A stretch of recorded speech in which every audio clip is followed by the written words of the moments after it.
স্ক্রিনের এই বাক্যটি দেখুন তো, this table is made dash would. তো এই খালি জায়গায় কি বসবে, অফ নাকি ফ্রম? দুটোই কিন্তু শুনতে ঠিক মনে হচ্ছে। তো আর দেরি কেন, আসুন শুরু করা যাক।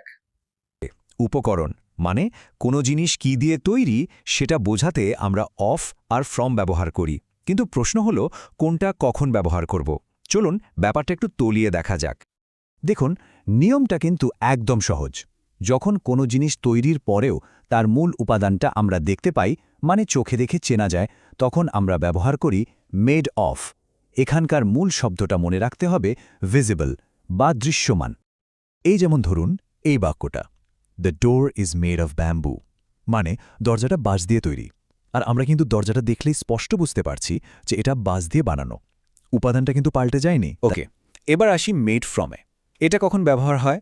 যখন মূল উপাদানটা এমনভাবে পাল্টে যায় যে তৈরি হওয়ার নতুন জিনিসটায় তাকে আর চেনাই যায় না, মানে উপাদানটা পুরোপুরি রূপান্তরিত হয়ে গেছে। এখানে মূল শব্দটা হলো ট্রান্সফর্মড। একটা উদাহরণ দিলে ব্যাপারটা পরিষ্কার হবে।